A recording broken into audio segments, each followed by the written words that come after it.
What is going on, everybody? I'm sure the video and all audio quality are not the best for this video. I need to start traveling with like a kit or something like where I got a microphone and a light so that when I go live, I don't look like an alien corpse. The lighting is not great in this room. I don't know what I can do.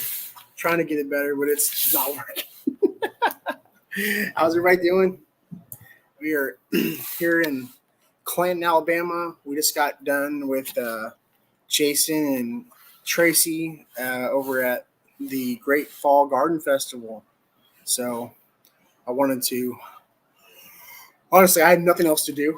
I literally had nothing else to be doing right now. And so I'm in my hotel room, bored out of my mind. And so I was like, well, let's go live for a little bit and talk to people and see what they got going on, see if they got their fall garden going. And man, yeah. I appreciate her hopping on. Thanks for the invite. Oh, nice, Donna. Yeah, no, it was so wild. So I woke up this morning about 5:30, got in the shower, and it was already raining outside. Like I think it pretty much rained all night, and for the most part, it rained the whole way up to the nursery. I got there by about 7:15 or so.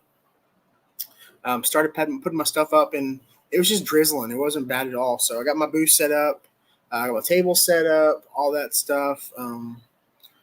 Yeah, and it pretty much stayed dry with maybe a little bit of drizzle, and but other than that, it was pretty nice. And then around 11 o'clock, like man, the skies opened up and it just got nasty for like 30 minutes or so with the weather. It just ran. It rained for like I don't know 30 minutes or so, I think, and it was bad. It was really bad for like 30 minutes, and I started putting stuff back into the truck and trying to protect the fertilizer and my hats and the stickers and everything. And I guess because of the way my tent was situated, like I'm not like on flat ground, it was on like like a slanted ground, So it just wasn't the ideal place for my tent.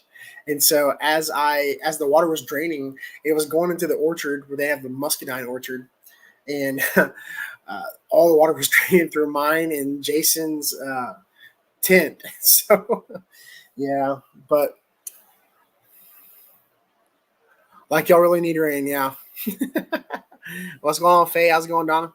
Yeah, so it was a good turnout. There was a lot of people that showed up, and whether it was raining or not, people came and they hung out for a while. There was a lot of people there, a lot of content creators that I met today, and probably some that we're going to get on the Garden Party podcast. Maybe do Texas Garden Guy show and learn some more about what they do.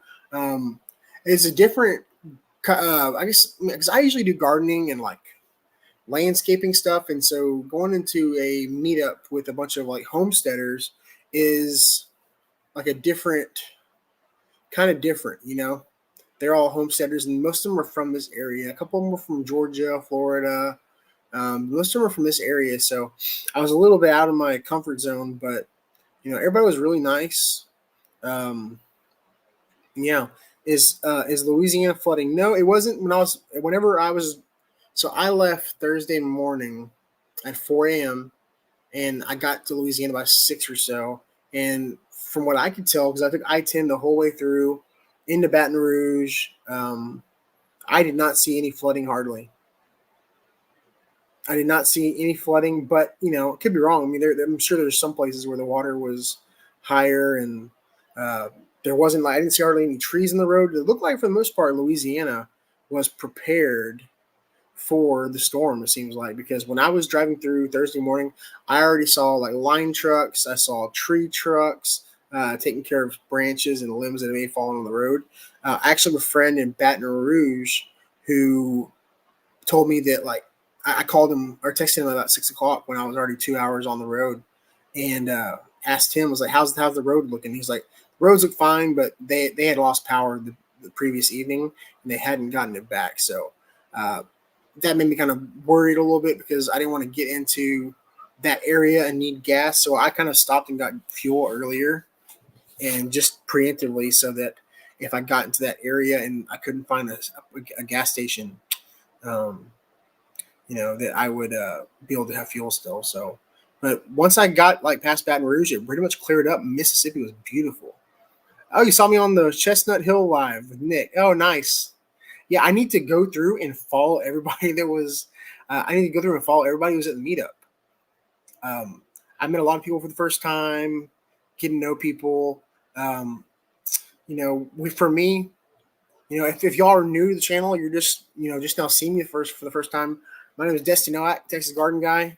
Right now I'm in Clanton, Alabama, but I'm usually just south of Houston, Texas, and I specialize in raised bed gardens and container gardening. And I live in a subdivision, like a lot of first-time home buyers. I think I have a 32nd of an acre to grow on. I've got my lot is a 16th of an acre, and then my backyard is half that, so I got about 32nd of an acre. I've got a ton of trees, a ton of fruit trees, a greenhouse, and I do a lot of propagating and seed starting. Started growing my own fruit trees, and stuff like that to sell. I've got my license to like wholesale to nurseries, so I do sell at nurseries here in Texas, around the Houston area. You like my video on lithups? See, so it was funny. I was laughing because I saw yesterday. I had nothing to do. I had nothing going on, nothing scheduled, nobody I was going to hang out with or do anything with. So I made my own plans, and I'm here in Clanton, and I drove through Montgomery, and there was no maybe one nursery I went to. It was called Green Thumb, and it was okay. But I drove into Birmingham, and there was quite a few cool nurseries in Birmingham. I went to like 6 different ones before I went to Pedals from the Past, and I did see some lithups there. If y'all know what lithups are, they're called like rock plants or stone plants or whatever, and they look like little like hoofs coming out of the ground.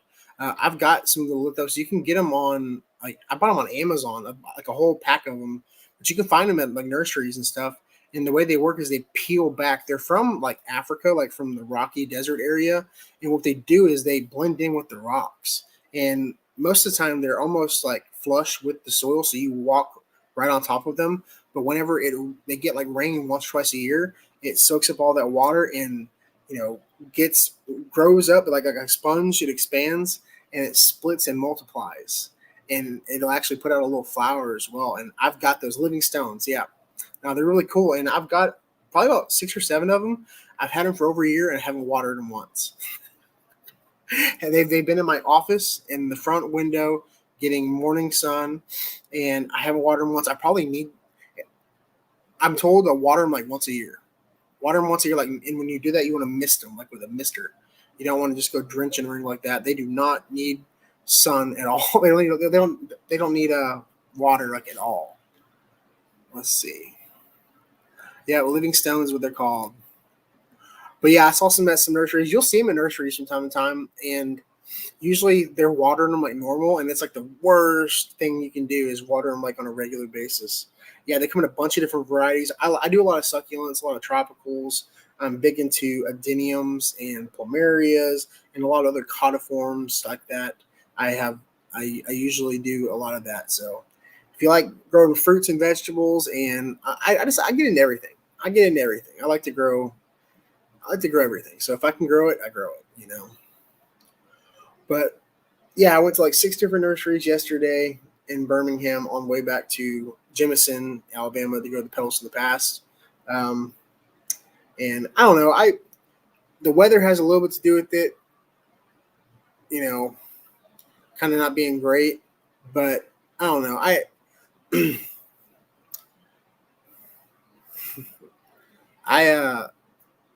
don't know.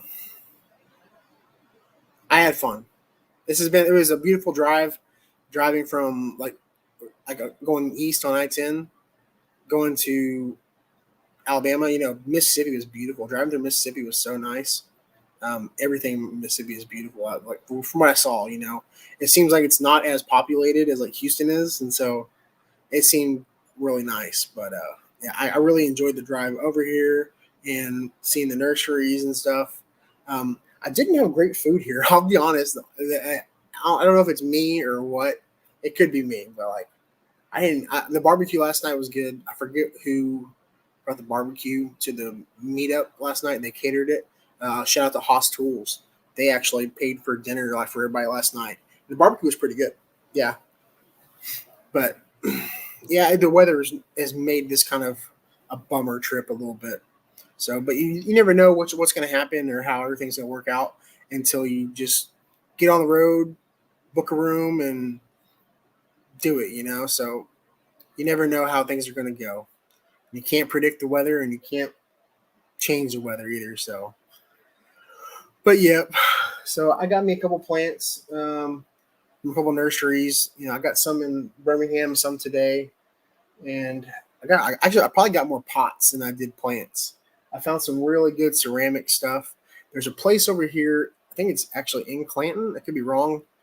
That has it's almost like an episode of American Pickers when you go out back, because the guy has got like basically what I would have if I had a nursery, because he's got his plants, he's got bonsai stuff, he's got koi fish, and he also does like antiques, like metal signs. He's got a whole pile of like radio flyers and really cool. So like that's what my nursery would end up being. It would start off with plants, but then I'd have like stuff like that. It was really cool. But when I first got there was a guy showing up, and he had a truck, and he was loading up an entire truck bed of Japanese maples. And so I think he sells a lot of bonsai material. So it was really cool. And I think he had about 4 acres. And I found some pots, some terracotta pots. They're really nice. I love terracotta.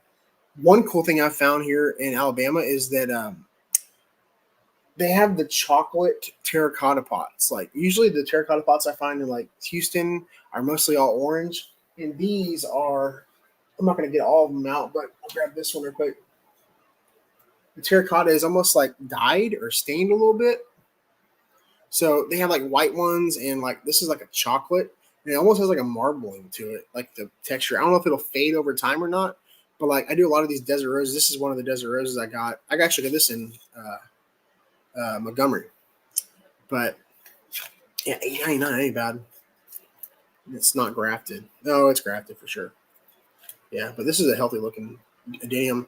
I got to be careful because I am a bloodhound when it comes to desert roses. I can find them anywhere. I found them at Lowe's. I mean, just, I'm convinced that Lowe's is watching what I show on my channel, my local one at least, and they're buying the stuff that I'm doing my videos on. Because before I never saw them have like Texas sage and like certain plants, and now I'm starting to notice they're carrying a lot of stuff I'm into. And this other plant, other three are ferns and not a bleeding heart, but string of hearts. I found this at Pelson Fast today. I have rock roses at home, but they're like the normal pink ones, right? These are the Brazilian rock roses, and this was actually only $4 for this little flat. They were almost like in little like a landscape, little like 18 packs or whatever. And these are Brazilian rock roses for $4. I got this, but these Brazilian rock roses, if you Google them, regular rock roses like the ones that are from here are typically all pink, and I got 2 of them at home, and they're little tiny hibiscus plants. They're little tiny hibiscuses, and these are, instead of being all pink, they are like pink and then dark red, almost like I used to like a burgundy okra, how it's like dark maroon red in the middle. That's how this is, which okra is also a hibiscus in the hibiscus family. So, but yeah. Oh, and then also I got one of these. I got this at a place in Birmingham called The Shop, or Shop, SHOPPE. Oh, shoot. Almost dropped this. Oh, my God. It's a Haas watering can. And I thought it was really cool because it's for like indoor plants. If you don't know about Haas, they're like high quality watering cans, and if you buy like a full size, like a 1 gallon or a 3 gallon, they can be anywhere between like $200 and $300. But these are obviously not. These are the plastic versions, and I would say this is probably a cup of water. So see, like for your indoor plants, and it's got the little shower head, the rain thing, and I really like this. I paid way too much for this, but I thought it was so cool. I think I paid $28 for this. I will be. I'll go. I'm always completely honest on my channel. If I kill a plant or if I spend too much on a plant, I'll be completely honest with y'all. I paid $28 for this, but when you see something that you never see anywhere else, that's when you got to buy it. When it comes to like plants and stuff for your garden or anything that if you've never seen before, then you got to get it then and there because you never know where you're going to find it again. I'll have to look these up later to see how much they cost, but at that place, the shop or whatever, it was kind of a hipster part of town in like historic Birmingham, and like uh, you pay for like the ambiance, you pay for the atmosphere of the place you're at, so really cool. I thought very cool. Are we live on Facebook? Yeah, we're live on Facebook too. Cool. Just want to make sure. Oh my goodness. But yeah, it's been a long weekend. I think I checked the tripometer on my truck, and I'm at over 800 miles that I made on this trip. And I'll have another 700 probably tomorrow because I'm gonna be going home. I tried to. Thank you, Donna. I appreciate it. Yeah, I'll be heading home tomorrow morning. I don't know what time I'm leaving, but I'm probably gonna try to get home at a decent time. Let's see. Probably gonna try to leave around 5 o'clock. I found a 20-inch wide raised galvanized bed. Most are 2 feet wide, which didn't allow for my yard cart down the side yard. That would be bad. Oh, okay, that's awesome.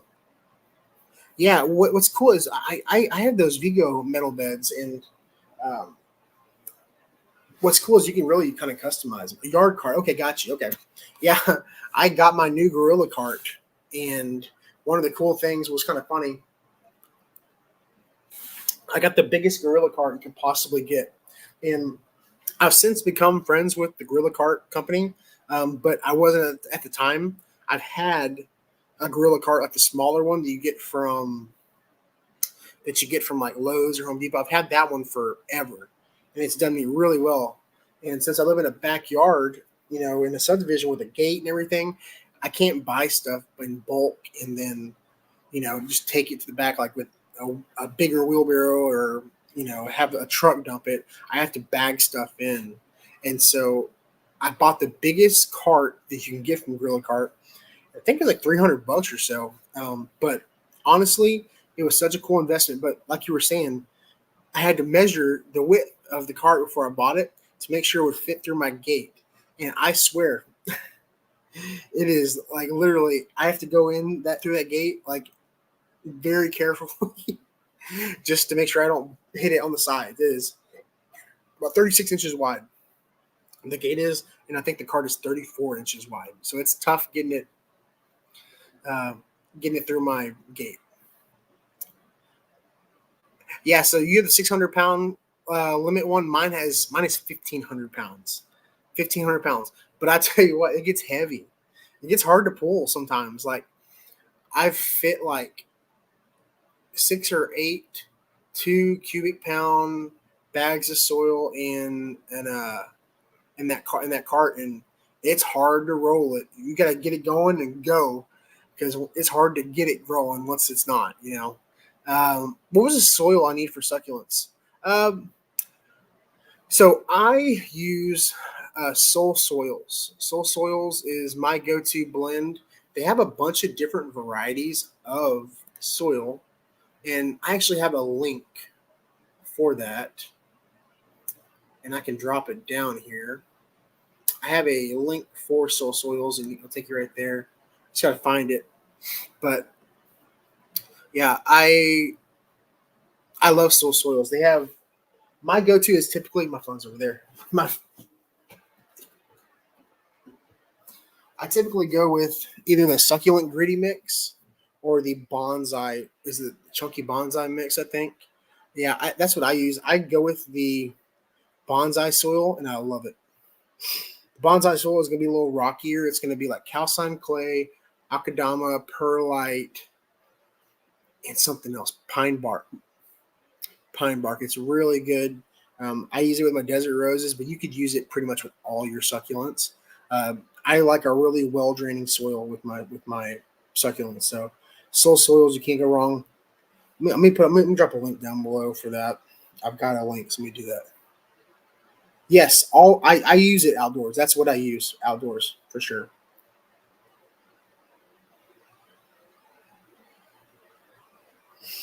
Let me copy this over. Yeah, but for any of the products I'm using in my videos, just you can just go check my link in the bio. You'll see it. Do I not have my link? I don't know where it's at. But check out Soul Soils. I'm not worried about the affiliate stuff. You can just go to the link and or go to soulsoils.com. But yeah, I use it almost specifically just for outside. It does really well. But you can use it indoors. They have like a chunky indoor mix. But what it's doing is it's allowing for really good drainage. And so because I've got my desert roses and stuff outside and my other succulents in that's outside in Houston where it's getting quite a bit of rain, I wanted to have really good drainage. So that's why I use that chunky rocky mix. You know, they call it soil, but it's almost like a gritty rocky granola. Hey, New Hat Gardening. Hello from Austin, Texas. What's going on? Shout out to New Hat Gardening. What's going on? I like your logo. I like your logo a lot. That's awesome. Let's see. My gorilla cart helped me move 5 cubic yards of garden soil dumped in my driveway in the summer. Oh my god, that's a lot of soil. Whew. Yeah, that gorilla cart has held me out a lot. Yeah, the Soul Souls is awesome, and I love it. I pretty much specifically use Soul Soils.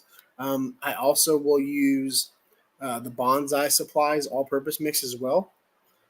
So just check it out. I found a brand that was here in Alabama that I've never seen before.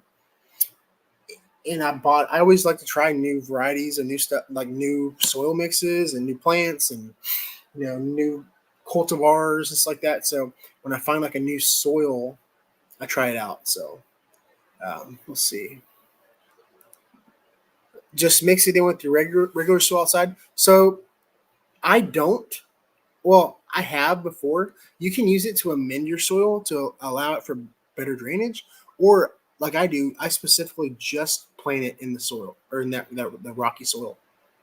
Yeah, you can plant it direct. All my desert roses and succulents are just in the bonsai soil, the bonsai soil, not a mixture of like black soil and the mix. But you absolutely can. You can use it to amend like some regular soil and that would be fine too. It will definitely help out with drainage. Me specifically, I just do the bonsai soil, and I get so much rain in Houston. I get so much rain, and I found that with the rocky soil, the soul soils bonsai mix, that it allows for really good drainage, and the roots grow like wildfire. It's almost like because it allows for better aeration. I feel like the roots grow stronger and they grow bigger and wilder, So like, I really like it. I really like it a lot.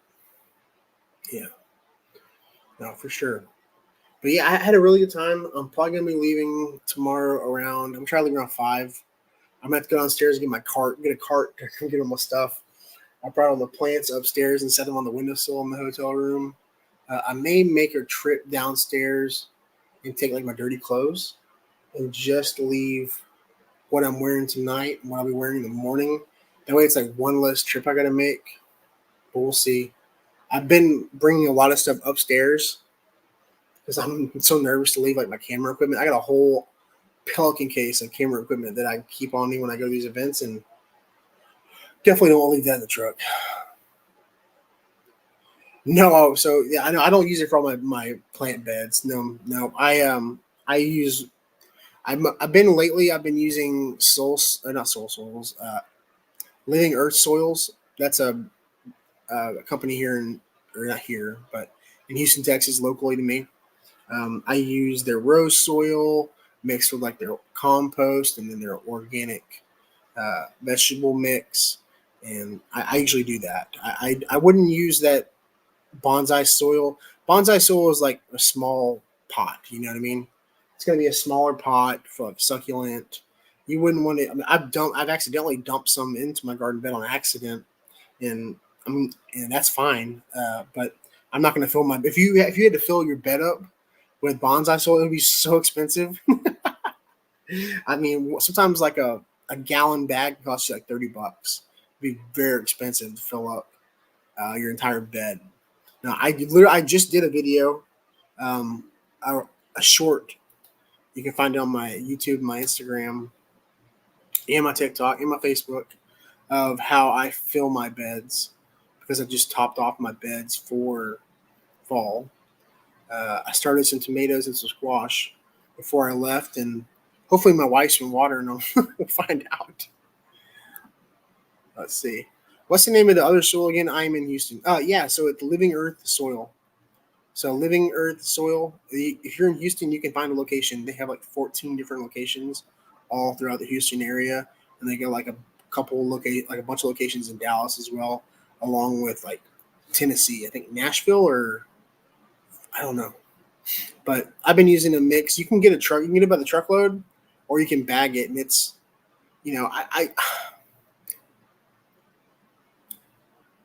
I use different soil companies and different varieties for like what I need at the time. But for the most part, lately, all I'm using is Living Earth stuff because it is just so much more cost effective. Like I've been reached out to by, I've been reached out to by brands of soil companies wanting to send me samples and want me to do like an affiliate thing and a brand thing, but like it's hard for me to justify using something and promoting something in my video that's so expensive. Like I cannot promote a bag of soil that's 20 something dollars per one bag. I mean that's for a 1 cubic foot bag of like regular garden soil. Even if the bag of soil is really good, I mean, but like I can't, you know,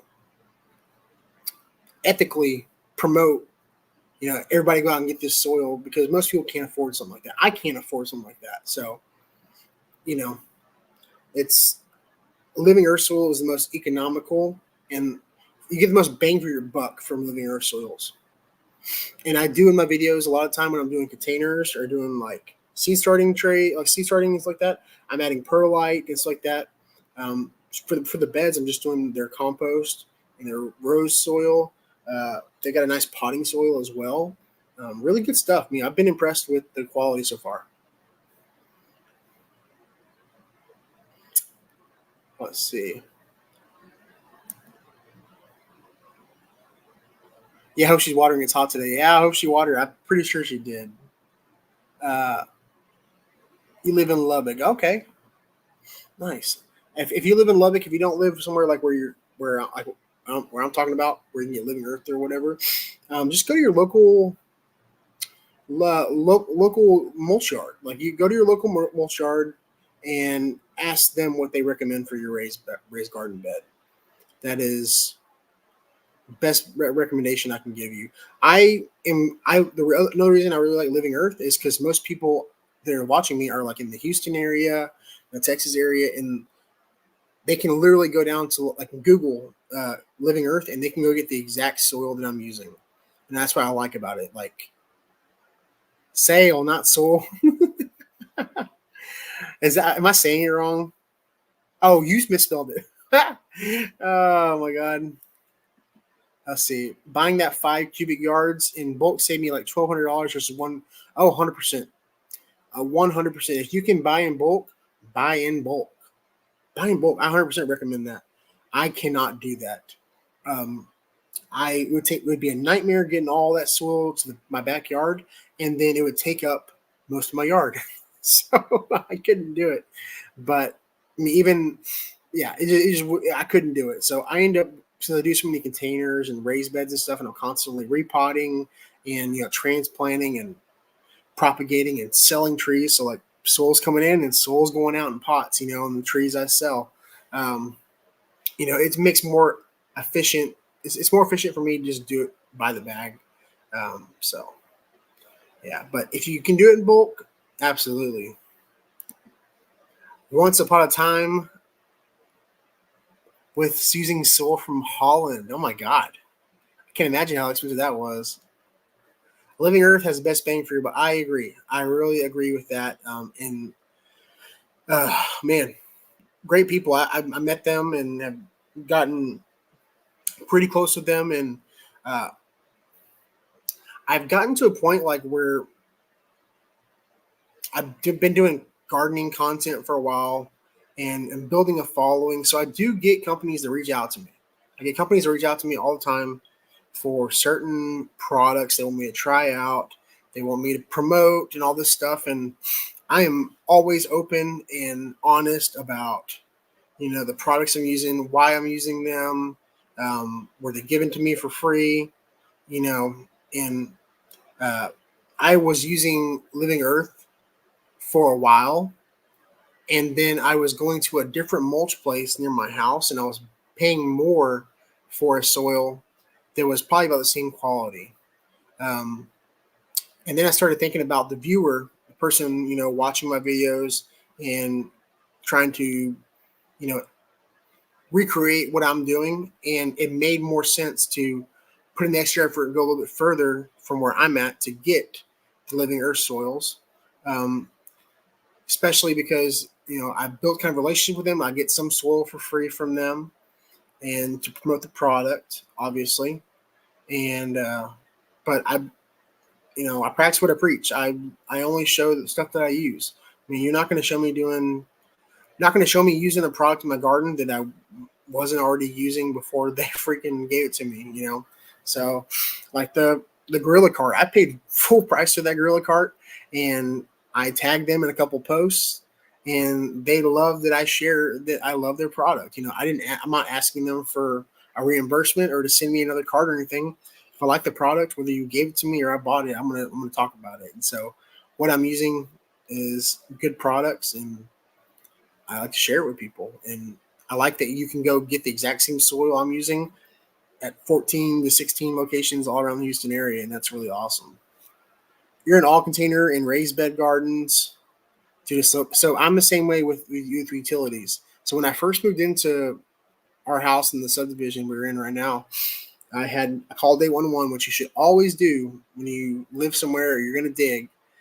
You need to call 811 and make sure they come out. It's a free service. You can schedule it to come out when you're there, when you're not there, whatever. But they'll come out and they will put a little meter on a stick, and they'll go around the yard and they'll find your gas lines, your water lines, utility lines, your fiber, and everything.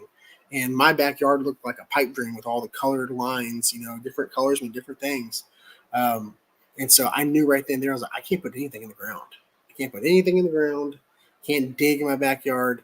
I even dug in a spot where there were no cables found, and found out they put my cable going from the boxes in the back to my house right there, and they just barely put it under the sod of the grass. They didn't even like really bury it. So, oh my goodness.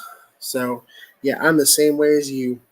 And honestly, the soil in my backyard is so terrible anyway that, man, it's just better to do raised beds, and you can control your substrate. You can control this. You can control your environment.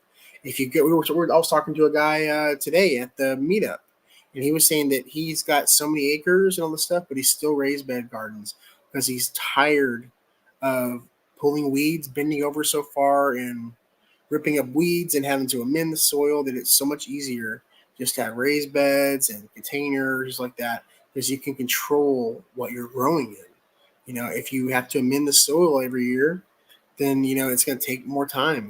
But like I've never even got a soil test before. I've never even done a soil test in my life, because I mean I would if I was growing in the ground, but like I'm just buying stuff from the bag.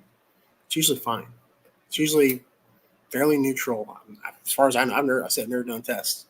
So I told my friend Kimberly Mayer that she's the local ag extension agent.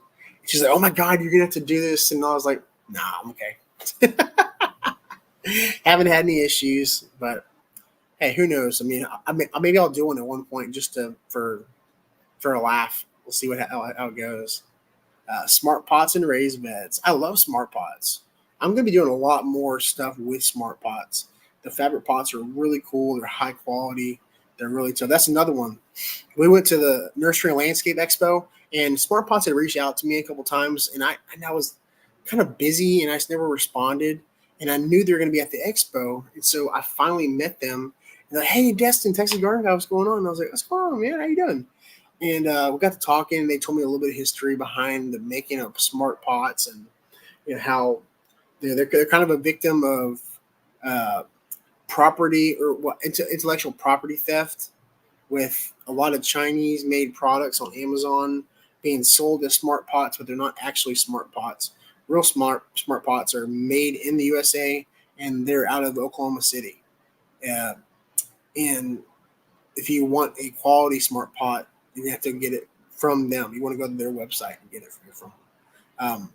And I had used some fabric pots in the past, and I didn't have very good luck with them. So I was kind of torn on it. But I saw some videos and some pictures of people growing in smart pots, these fabric pots, and one of the cool things is that they drain really well. They drain really well, and apparently they hold up really well as well. I saw a Hinoki cypress in like a 15-gallon smart pot, and they said it had been there for 20 years, which is pretty crazy to think about. So I'm going to be doing a lot more things with the smart pots. The sweet potato is growing out of that smart pot. It is doing real. When I get back, I will show y'all. It is doing really well. And that fig that I put in the milk crate is doing really well too. So very excited about some new stuff I'm doing with smart pots, and be more coming up. Pots here because they win.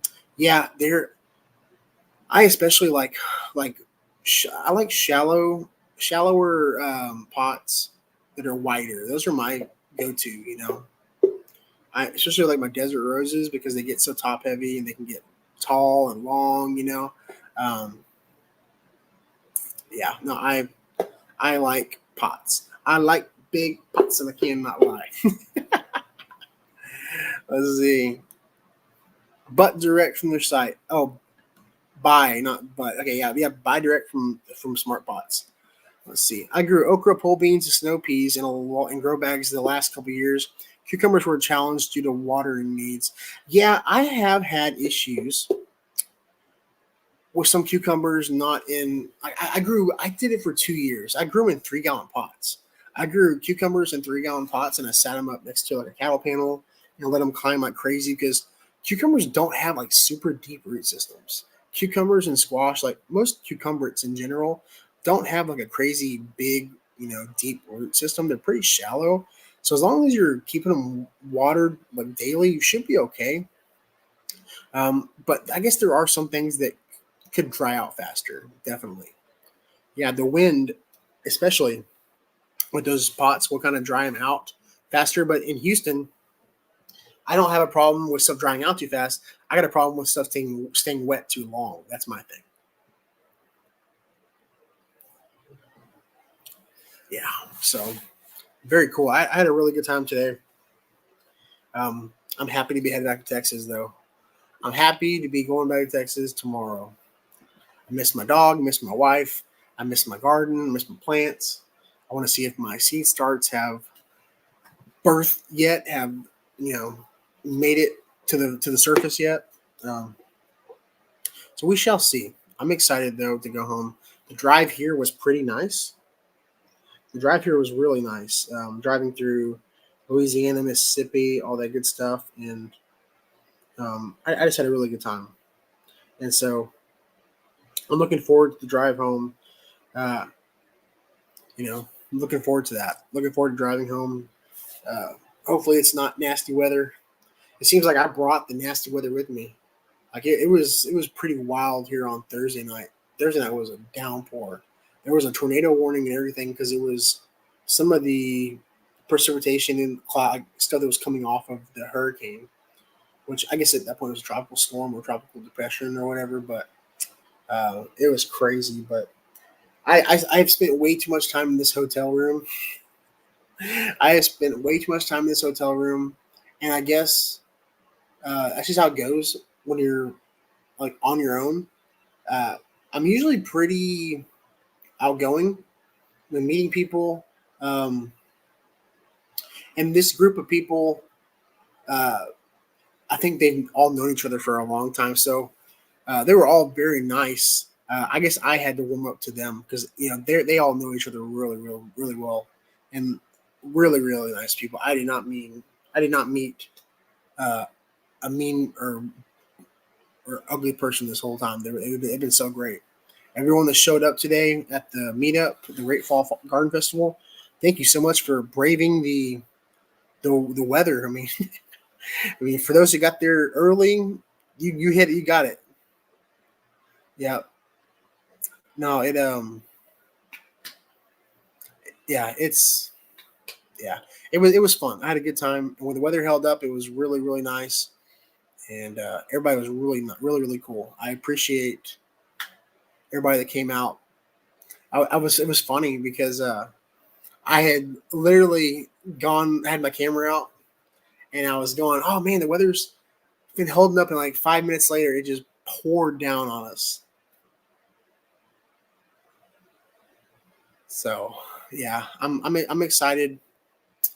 I'm excited for the ride home tomorrow. I'm ready to see my house, some familiar faces. It was really cool. To come out here, and I'm probably gonna do some. I'm trying to figure out how I'm gonna do this video. I've vlogged. I recorded the entire thing, entire trip from the moment I left 4 a.m. Thursday morning to you know to up until now. And I'm probably gonna record the whole thing home. And so, man, I'm tired. I'm probably gonna get an early night tonight, take a shower, lay down, try to wake up about 5 o'clock in the morning and hit the road. If not earlier than that, depends on what time I wake up. But I had a really good time here in Alabama. The sights, the looking on, just looking at like the landscape, like the drive from Montgomery to here in Clanton, and then from Clanton to Birmingham. I mean, it was some of the most beautiful driving I've done with all the rock faces. And I was calling them mountains. I mean, I'm sure they're compared to like the Rocky Mountains and stuff, they're not super tall. But I mean, to me, coming from Houston, I mean, it's flat everywhere. Everywhere, it's flat all over. So seeing all the hills and the rock faces, and I saw a deer this morning, which is kind of cool. And I had a good time, and met some cool people. You'll probably see some of them on the podcast. If you don't already, the Garden Party podcast comes on every Wednesday or Thursday if we have a special occasion, like holidays or whatever. We try to do them every Wednesday. I do Texas Garden Guy show every Monday. I don't have a guest lined up for this Monday, so it's probably just going to be me talking for an hour, which my favorite thing to do anyway.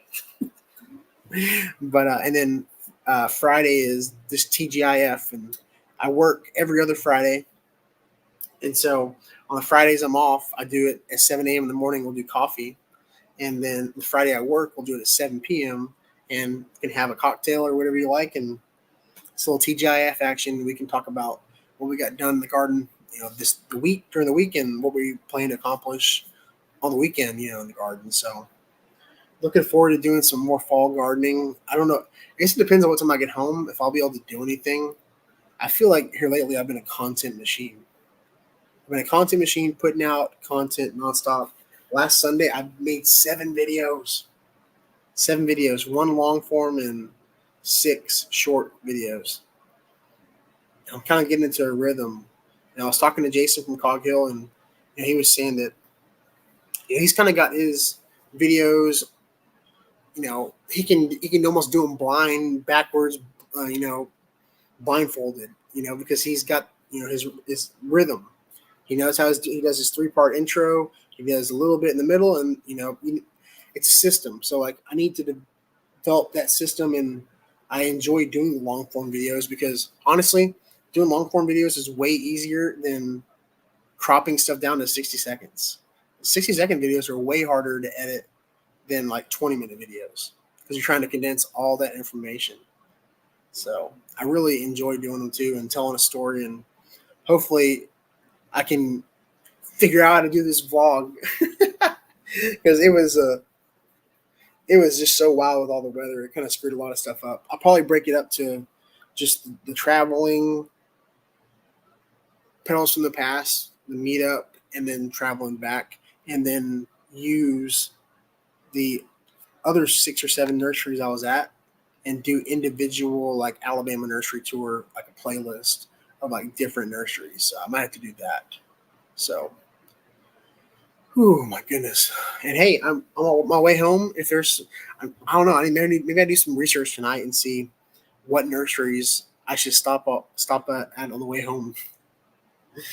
I'm sure there's some cool ones in Mississippi and Louisiana. I don't know if they're open on Sundays though.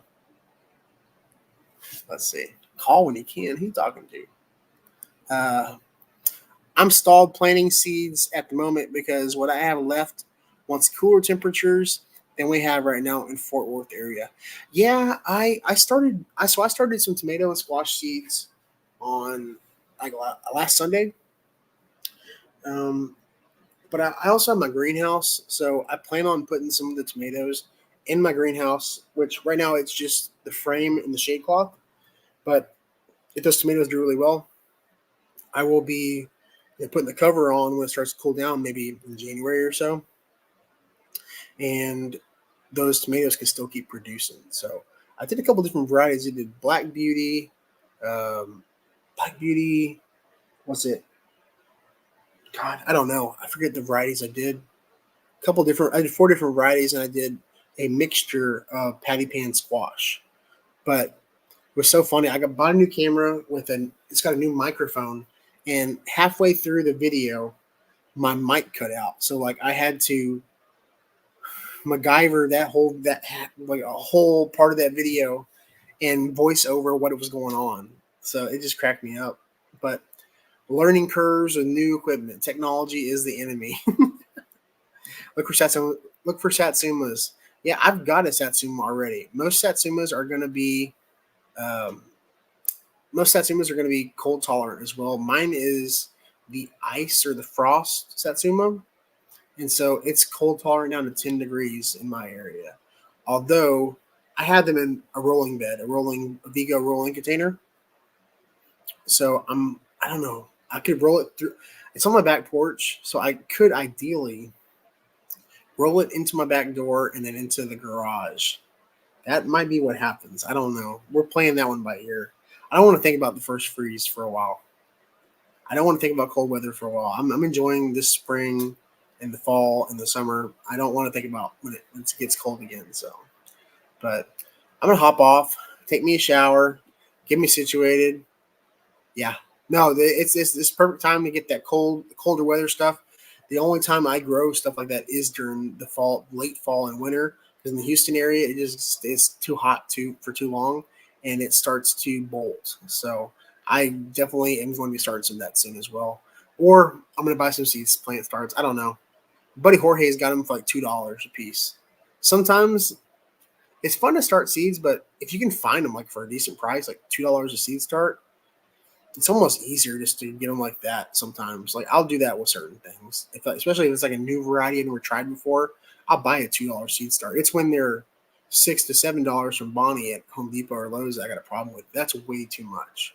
So let's see. Stay safe driving. Thank you, Blue Sage. I appreciate it. Well, I really appreciate y'all hanging out tonight. It definitely took the boredom out of my evening. Be on the lookout for some videos coming out this week. Make sure to tune in Monday night at 7 and then Wednesday night at 7 for the garden party. We're going to have, I'll tell you right now who's going to be on the garden party on Wednesday because we got first timer. We got a first timer. Let's see. No, it's going to be Dez is going to be on Gardening with Dez, my good friend Dez. And then we have a first time person coming on. Her name is Tasha, and she is from At the Purposeful You. And she is our first ever international guest. She is from Vancouver, Canada. Yeah, so it's going to be interesting to have someone that far north and see how their gardening is going because they might have already had the first freeze for all I know. She's in Vancouver though, so I mean she might be like zone 8. It's weird the way we're talking about that today with gardening zones. You think like growing zones is like just the more further north you go, the higher the zone is, but it makes like a U. If you look at the hardiness zone for the United States, it's like a U. So like people in Oregon can be in like zone 9. Thank y'all so much. Here from Chestnut Hills, from Big Sandy, Texas. Nice. Rest well and safe travels tomorrow. Thank y'all so much. Like I said, be on the lookout for all the videos. It might not. Well, I don't know. I don't know enough about Canada. I gotta find out more. I'm gonna find out more on Wednesday. We'll live stream that on Facebook, YouTube, everything like that. So, hope y'all enjoyed this. I really did. Thank y'all so much for hopping on, and I'll holler at y'all tomorrow.